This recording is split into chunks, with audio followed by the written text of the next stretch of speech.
Reading debate is adjourned and the bill is referred to the House Committee. Secretary for Labor and Welfare.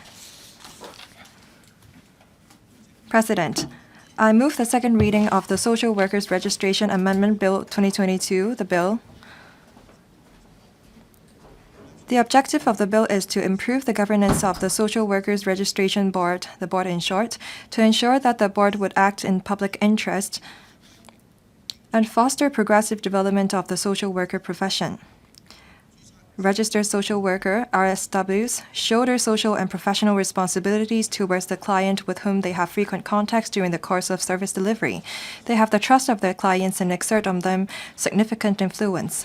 It is imperative for the board to perform its statutory functions in a fair and impartial manner with due regard to public interest.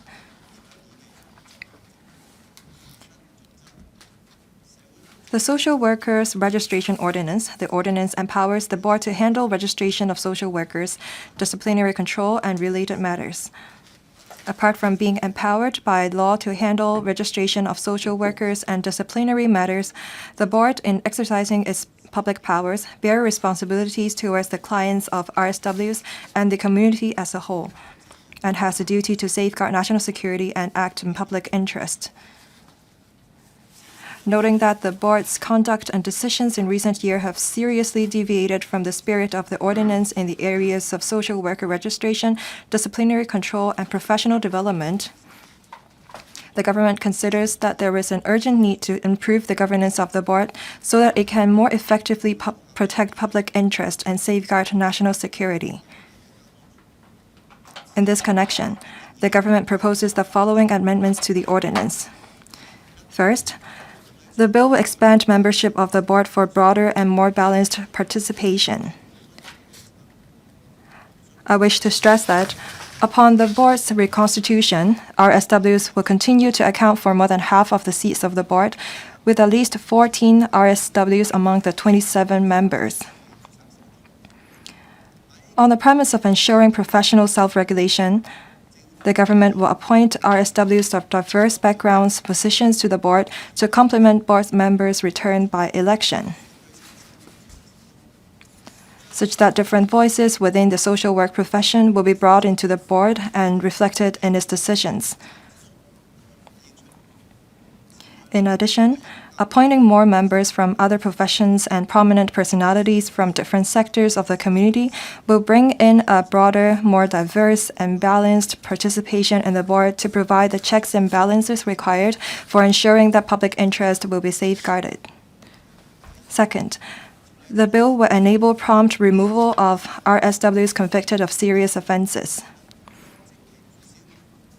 Registration of social workers are renewed annually, where a social worker has committed a serious offense, but their registration have not yet expired, their case would normally be considered upon the next renewal of their registration according to the current practice. Such practice cannot ensure that the interest of clients will be protected and is not in line with the legislative intent. The objective of the new mechanism is to ensure that the board can promptly deal with the applications of registrations by social workers who have committed serious offenses. I must emphasize that we have no intention to bar ex-offenders from becoming social workers across the board. Given that social workers shoulder social and professional responsibilities towards clients of disadvantaged groups, we consider that the board needs to strike a proper balance between the interest of individual applicants for registration and the public interest by promptly and meticulously processing applications for registration involving serious offenses so as to live up to the expectations of society. Third, the bill will lend clarity to the effective date of the Code of Practice for registered social workers and the appointment to the Disciplinary Committee panel, which will be the date on which the Secretary for Labor and Welfare, SLW, publishes a notice in the Gazette. This will enable SLW to better perform his gatekeeping role. Fourth, the bill will empower the board to set continuing professional development (CPD) requirements for the social work profession. The objective of CPD is to ensure that the social work profession can meet the changing service needs of the community and continue to serve the best interest of the needy. while promoting the long-term and sustainable development of the social work profession. I wish to point out that the relevant amendment provisions only empower the board to set CPD requirements, but does not prescribe an implementation timetable. The content, approach, and timetable of the future CPD requirements of RSWs will be devised by the board, the majority of which will be RSWs.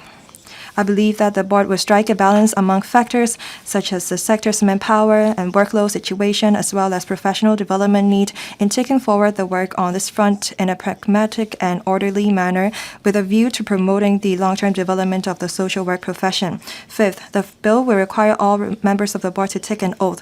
They must sign an oath before assumption of office, affirming that they will uphold the basic law and bear allegiance to the Hong Kong Special Administrative Region of the People's Republic of China, and return the signed oath within the period specified by SLW. A person must not take up the office or continue to hold the office as a member of the board if they decline or neglect to take the oath, or if SLW is satisfied that the person does not genuinely and truthfully take the oath. In addition, the breach of the oath will be a valid ground for the chief executive to declare a board member's office to be vacant. President, we briefed the Legislative Council panel on welfare services on 16th of May 2024 on the proposal, and members supported the bill. I'm also pleased to learn that the social welfare sector, the LegCo, and various sectors of the community, including some members of the board, are supportive of our efforts in improving the governance of the board as soon as possible.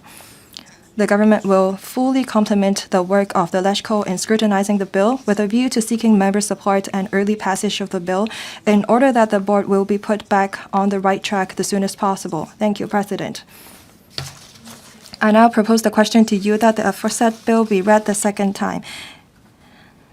In accordance with the rules of procedure, the second reading debate is adjourned and the bill is referred to the House Committee.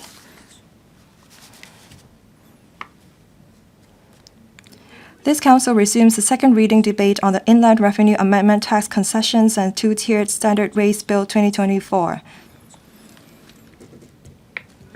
Mr. Lee Chen-kun, Chairman of the Bills Committee on the bill, will first address the Council on the committee's report. Mr.